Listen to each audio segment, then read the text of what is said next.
Maxine Max Adler poured the last of the genetically engineered coffee into a ceramic mug shaped like a dancing cactus, a whimsical touch that always drew a laugh from her customers. The cafe, aptly named Britopia, was a lively little spot nestled in a corner of a sprawling city that somehow managed to balance the absurdity of the future with the nostalgia of the past. Here, patrons could sip on their lattes while simultaneously scrolling through holographic news feeds that told them everything from the weather, perfectly engineered, of course, to the latest government updates on the upcoming election. Today, like every day, the cafe buzzed with energy. Robotic waiters flitted around, delivering orders with the precision of a clock, if only they could be programmed to understand sarcasm. One unfortunate android, affectionately nicknamed Java, had once served a customer a cappuccino topped with whipped cream, only to misinterpret "a little extra" as "a lot." The result was a comically tall tower of cream that toppled over, much to the delight of everyone watching.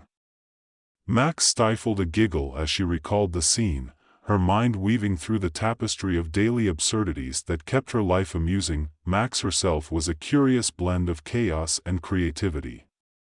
With her wild curls bouncing with each movement and her glasses perpetually slipping down her nose, she was the type of person who could turn even the most mundane tasks into a comedic performance. Her friends often joked that she had the ability to make a simple coffee order feel like an epic quest. "You want a tall latte? How about I just slay that dragon over there while I'm at it," she would say, brandishing a frothing pitcher like a sword, but beneath the humor lay a simmering frustration. As a forgotten voter, Max found herself increasingly irritated by the system that deemed her and thousands like her unworthy of representation. In this dystopian future, society had classified voters into two categories: priority and forgotten. The priority voters, a privileged elite, received all the perks, trendy new voting apps, exclusive invitations to political events, and even flashy election merchandise. Forgotten voters? Well, they were just that, forgotten. Their opinions, their votes, and their very existence dismissed with a flick of a bureaucratic wrist. As Max served her regulars, she couldn't help but overhear a conversation that sent her mind racing. Two priority voters at a table near the window, clad in flashy outfits that screamed status, were laughing uproariously. One of them, a man with a haircut sharper than his suit, leaned in conspiratorially. "Can you believe they think they're going to change anything?" he said, shaking his head. "The forgotten just need to accept their fate." Max's heart sank. How could they be so oblivious? She felt a fire ignite within her, a desire to stand up and shout, "We're not just forgotten. We're here. We matter." Instead, she forced herself to smile at the customers in front of her, pouring another cup of coffee, the rich aroma swirling with her bubbling thoughts. Then, just as she turned back to the espresso machine, the absurdity of her life hit her like a rogue wave. What if she could do something? What if she could be the voice for those who had been silenced? The thought bubbled up, both refreshing and terrifying. That night, as she lay in bed, the idea of rebellion danced in her mind. She envisioned a campaign, something that would not only make people laugh but also wake them up to the ridiculousness of the system. "Vote for the forgotten," she whispered to herself, and the phrase resonated like a catchy jingle. It was perfect. With a plan brewing, she fell into a restless sleep filled with dreams of giant inflatable ballot boxes and dancing politicians. The next morning, over a cup of her favorite cold brew, Max rallied her friends. Jenny, a sharp-witted conspiracy theorist with a flair for the dramatic, raised an eyebrow as Max outlined her vision. "You want to do what? Make a mockery of the election?" she asked, a smile creeping across her face. "Yes. Exactly," Max exclaimed, her enthusiasm contagious. We'll stage ridiculous protests, create funny memes, and turn the whole thing into a spectacle. If they're going to forget us, let's make them remember us in the funniest way possible. Harold, a retired teacher who had witnessed the decline of democracy firsthand, joined in. We can use humor to disarm them. People love a good laugh. If we can make them chuckle, we might just get them to think. His voice was steady, his eyes gleaming with hope. Thus began their campaign, Vote for the Forgotten, filled with outrageous slogans like "Every vote counts, even the ones you forget," and "Forgotten but not forgotten." They met every evening at Britopia, brainstorming ideas and crafting their plan. Each meeting felt like a gathering of misfit superheroes plotting their next move, armed with nothing but wit and an overwhelming desire for justice. Their first stunt took place at a high-profile priority voter gala. Armed with colorful signs and an oversized inflatable ballot box, they invaded the event, chanting "Votes for all, not just the tall." The stunned looks on the faces of the elite were priceless, and as the news spread across social media, the absurdity of the situation was amplified. Max couldn't help but laugh at the irony. Forgotten voters storming a gala, their antics becoming the talk of the town. As they became increasingly bold, Max found herself thrust into the spotlight. Media outlets picked up on their campaign, dubbing her the voice of the forgotten. But with fame came challenges. She received messages from priority voters, some supportive, others filled with disdain. Max chuckled at the outrage. She never expected to be a hero in the eyes of some. "They're either going to love us or hate us," she mused to Jenny, who was busy scrolling through the latest comments. One comment, however, made her pause. What do they want? Votes? They're not even important enough to be heard. The word stung, but Max knew she was fighting for something bigger than herself. The laughter she shared with her friends was a balm for the frustrations, an antidote to the bitterness she felt towards a system designed to keep them down. The campaign's momentum grew, leading them to organize a massive rally called Democracy for All. Max envisioned a grand event that combined humor and heartfelt speeches, where forgotten voters could finally take center stage. She wanted to create a moment where laughter mingled with the serious message that everyone deserved a voice. The day of the rally arrived, and Max was a bundle of nerves. She stood backstage, her heart racing, peeking out at the crowd gathering outside. People from all walks of life were coming together, priority voters curious about the spectacle and forgotten voters finally feeling seen. The sight filled her with both excitement and anxiety. Would they find the humor in their plight? Would it resonate? Just as she took a deep breath, ready to step onto the stage, a ruckus erupted from the audience. Max peeked out to see someone in a comically oversized suit, an actual costume, juggling oversized ballot boxes while making funny faces.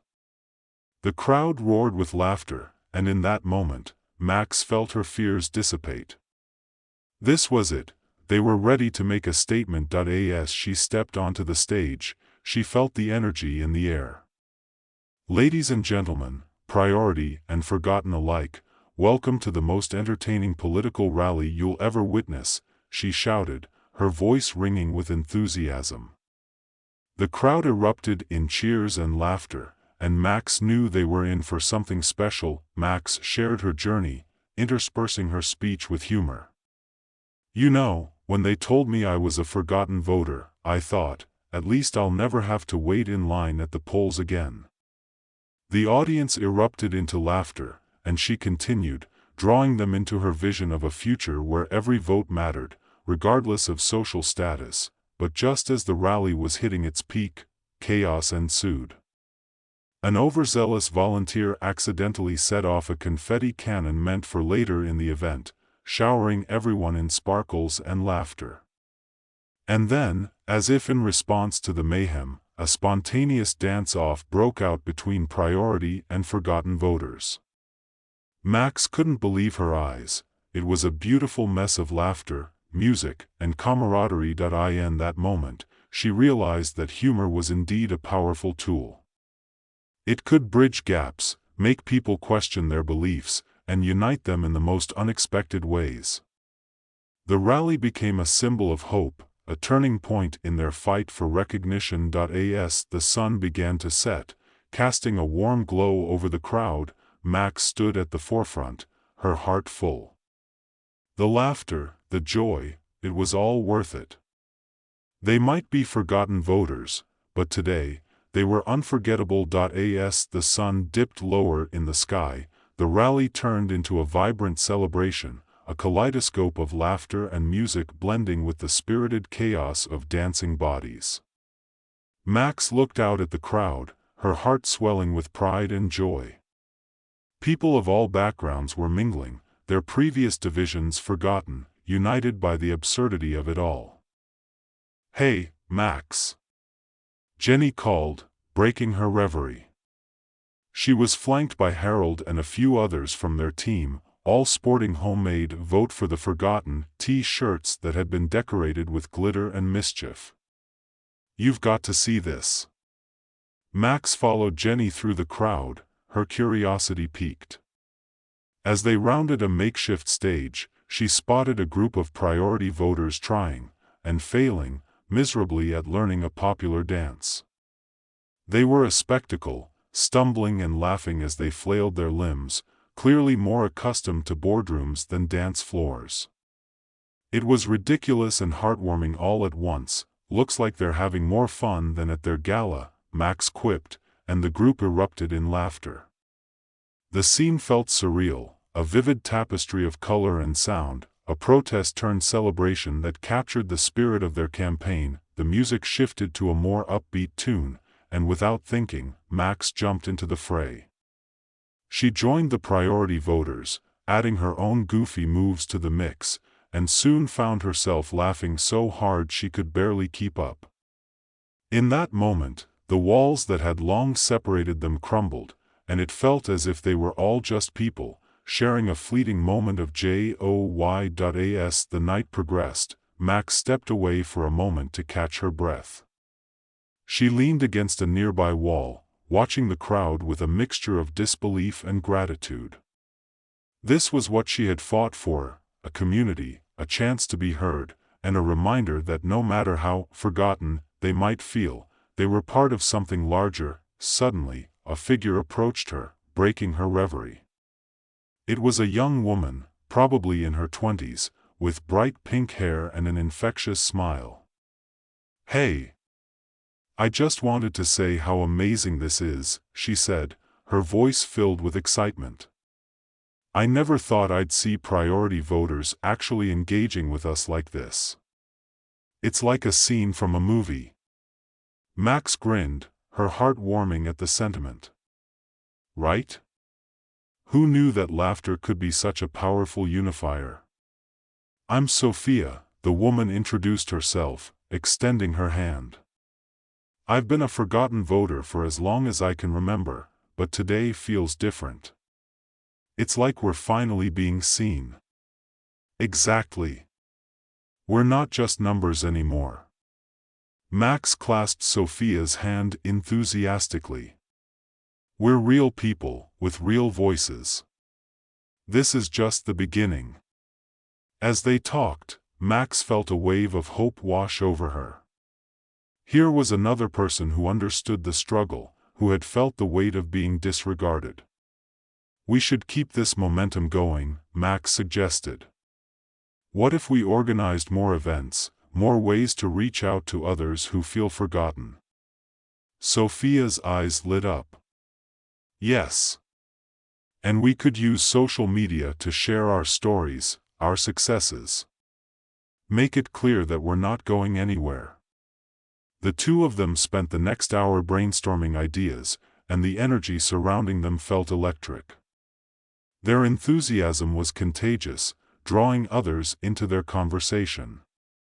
Soon, a small group formed around them, each person contributing ideas, sharing their experiences, and crafting plans for future outreach. Laughter echoed, and the feeling of camaraderie blossomed. Meanwhile, as the rally continued, Max noticed a small commotion near the stage. A couple of priority voters had taken the microphone, their faces flushed with excitement. "We're here to pledge our support for the forgotten voters," one shouted. "This is the first time I've felt like part of something important. We want to help." The crowd erupted in cheers, and Max felt a rush of pride. This was what they had hoped for, a connection that transcended the societal boundaries that had kept them apart for so long. It was a sign that maybe, just maybe, they could change things. As the night wore on, the energy never waned. They danced, sang, and celebrated their shared humanity until the stars twinkled overhead, the moon casting a silvery glow over the scene. Max stood with her friends, watching the happiness around them, her heart full. This wasn't just a campaign anymore, it was a movement. In the days following the rally, the ripple effects of their efforts became clear. Media coverage exploded, with news outlets running stories highlighting the unlikely alliance. Social media buzzed with hashtags like "Vote for the Forgotten," and videos of their rally went viral, showcasing the joy and unity they had created. It felt surreal to see her face, often accompanied by her signature dancing moves, on screens across the city. But with newfound attention came challenges. Max started receiving messages that varied from supportive to downright hostile. One particularly scathing comment read, "Stop pretending you matter. You're just making fools of yourselves." Instead of disheartening her, the negativity only fueled her determination. "Let them talk," she said to Jenny during one of their meetings. "If they're talking about us, it means we're getting through. And we can't stop now." Driven by the momentum, they organized a series of community events, focusing on education about voting rights, the electoral process, and the importance of every voice. They set up booths at local parks, hosted open mic nights, and even organized vote parties, where people could come together to discuss the issues that mattered to them. Max's approach was simple, humor mixed with heartfelt stories. She shared her own experiences, balancing the serious with the silly. Voting should be like ordering coffee, easy, accessible, and no one should have to wait in line just to be heard. Laughter filled the air, creating a relaxed atmosphere where people felt comfortable sharing their thoughts. As the campaign progressed, Max noticed changes in the community. More people began to engage, more conversations sparked about the importance of representation. It wasn't just about forgotten voters anymore, it was about everyone who had felt marginalized or overlooked. One evening, while preparing for another event, Max received an unexpected message from a priority voter. It was from the man who had mocked the forgotten voters at the cafe. "I want to apologize," he wrote. "I didn't realize how out of touch I was. I want to help." Max stared at her screen, her mind racing. "Is this for real?" she muttered, sharing the message with Jenny, who was equally stunned. "He's probably just trying to save face," Jenny speculated, though there was a glimmer of hope in her eyes. "But what if he's serious? What if he's finally ready to see things differently?" They decided to meet him. As they sat across from him at Brutopia, Max felt a mix of skepticism and curiosity. "So, why the change of heart?" she asked, her voice steady but probing. He sighed, looking genuinely remorseful. "I realized I've been living in a bubble, oblivious to the struggles of others. I want to make things right. I want to help." Max exchanged glances with Jenny and Harold. It was a small step, but it felt significant. "If you're serious, we'd love your help," she said, a smile creeping across her face. But it's going to take more than words. We need action. The man nodded earnestly. I'm in. I'll use my connections to bring attention to our cause. Over the next few weeks, he introduced them to influential figures, helped organize events, and even used his resources to get press coverage. His change of heart became a focal point of their campaign, illustrating the power of empathy and understanding. With his help, they launched a major initiative called Votes for All, advocating for policy changes that would ensure equal representation for forgotten voters. The movement gained traction, attracting attention from lawmakers who had previously overlooked the issue. Max's heart raced as she stood at a press conference announcing the initiative. The room was filled with reporters, cameras flashing, and for the first time, she felt a mix of excitement and nerves. She stepped up to the podium, her palms slightly sweaty, but her resolve unwavering. Today, we stand here not just as forgotten voters but as citizens who believe in a fair and just democracy, she began, her voice steady.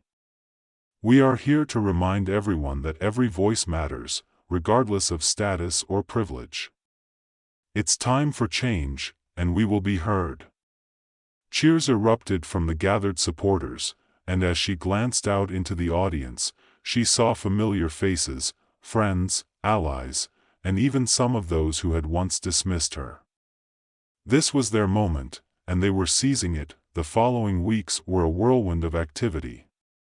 Max and her team worked tirelessly, rallying support, attending meetings, and engaging with community leaders. Their efforts paid off when they received an invitation to present their case at a town hall meeting, a platform that could truly amplify their voices. As the day approached, Max felt the weight of the moment pressing down on her. She had to nail this presentation, to make it count. With Jenny by her side, she practiced her speech late into the night, ensuring every point resonated. Remember, we're not just fighting for ourselves. We're fighting for everyone who feels forgotten, she reminded herself, pumping up her confidence. On the day of the meeting, the town hall was packed. Max felt the energy in the air, the anticipation palpable as she stepped onto the stage. The room fell silent, and all eyes were on her. She took a deep breath, gathering her thoughts. Good evening, everyone. My name is Maxine Adler, and I'm here representing the forgotten voters of our community, she began, her voice clear and strong. Today, I want to talk about the power of unity, of laughter, and of action. We are not just a statistic, we are your neighbors, your friends, and we are here to demand our right to be heard. As she spoke, she weaved in stories, tales of friends and family who had felt overlooked, moments of joy and despair that highlighted the absurdity of their situation. She injected humor into her presentation, making the audience chuckle while driving home the gravity of their plight. Voting should not be a privilege reserved for a select few. It should be as accessible as ordering a cup of coffee. No one should feel forgotten. The audience erupted in applause, and Max felt a surge of hope. But then, just as she reached the conclusion, she noticed a familiar face in the crowd. It was the sharp-suited priority voter from the cafe, the one who had mocked her. He stood up, his expression serious. I have something to say, he declared. The room fell silent again, tension thick in the air. Max's heart raced. I've been thinking a lot about what was said here today, he continued, his voice steady but emotional. I'm sorry for how I've treated those who are forgotten. I was blind to my privilege, and I want to help change that. Gasps rippled through the audience, and Max felt a wave of mixed emotions. She had witnessed a transformation she had never expected. Thank you for your honesty, she said, her voice warm. We need allies who understand the importance of representation. Together, we can create real change. The meeting ended on a high note, the energy buzzing with excitement and determination. Mechs and her friends were filled with renewed hope, ready to take their movement to the next level. Days turned into weeks as their campaign gained momentum. Mechs found herself speaking at various events, sharing her story, and inspiring others to join the cause. The tide was turning, and it felt exhilarating, but with success came challenges. The government, feeling the pressure, began to push back. They tried to dismiss the movement as a joke, branding it as the comedy of errors, rather than a legitimate call for change. Mechs and her team remained undeterred, using humor as their shield and determination as their sword point. One night, while brainstorming with Jenny and Harold, Mechs had an idea. "What if we turned their mockery into our strength?" she proposed. "Let's host a comedy night for democracy, showcasing the absurdity of our situation while making a serious point. Let's make them see how ridiculous it is to ignore our voices." Jenny's eyes sparkled. "That's brilliant. We can invite comedians, have open mics, and make it a fun yet impactful evening. It'll draw a crowd and keep the conversation going."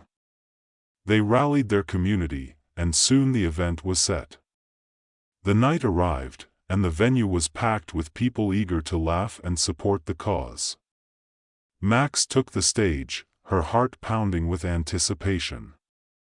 "Welcome to the Comedy Night for Democracy," she announced, her energy infectious. "Tonight, we're going to have some fun, but we're also going to remind everyone that every voice counts. After all, we've been the punchline for too long, now it's time to turn the tables." As comedians took the stage, they peppered their routines with humor that highlighted the absurdities of the political landscape. Laughter filled the room, the sound echoing like a sweet melody, a reminder that they were all in this together. Mechs joined in, sharing her own comedic anecdotes about the ridiculousness of being a forgotten voter. "You know you're a forgotten voter when the only time you're remembered is during election season, when they want your vote but don't want to hear your voice." The audience roared with laughter, and she felt a surge of connection, of community. By the end of the night, the event had raised significant funds to support their initiatives, and the atmosphere was electric with possibility. People mingled, sharing stories and laughter, the divide between priority and forgotten voters continuing to blur. As Mechs watched it all unfold, she realized they had created something beautiful. They had built a movement grounded in joy, laughter, and solidarity. The journey had not been easy, but it had been worth every moment of struggle. In the weeks that followed, the campaign began to yield tangible results. Lawmakers took notice, the media continued to cover their efforts, and the conversation surrounding voting rights expanded. The once mocked initiative was gaining traction, and with each small victory, Mechs felt the weight of change in the air. Then, one afternoon, she received a call that sent her heart racing. The city council was holding a special meeting to discuss legislation that would address the rights of forgotten voters. They wanted her to speak. Standing in front of the council members, Mechs felt a blend of nerves and excitement. She had come so far, and now, she had the chance to make a real difference.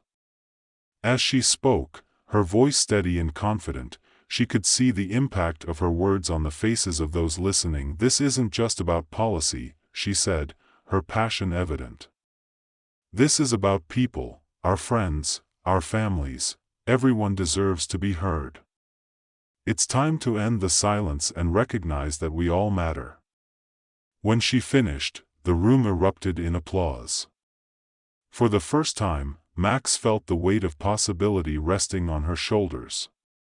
They had begun to make real change, to reshape the narrative around voting rights. Months passed, and as summer turned to fall, the legislation was finally passed.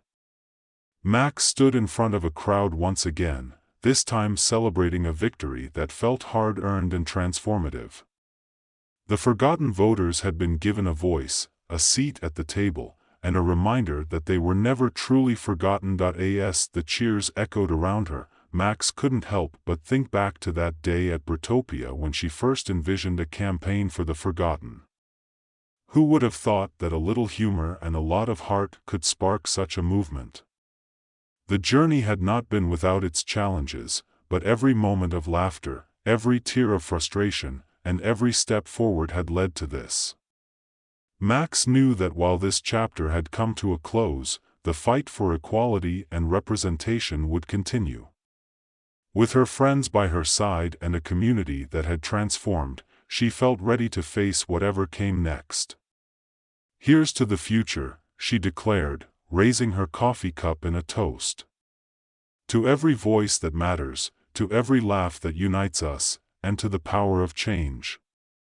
The crowd erupted in cheers, and as the sun set behind them, painting the sky in hues of orange and pink, Max felt a sense of peace wash over her. They were no longer forgotten. They were heard, they were seen, and together, they would continue to create a brighter future.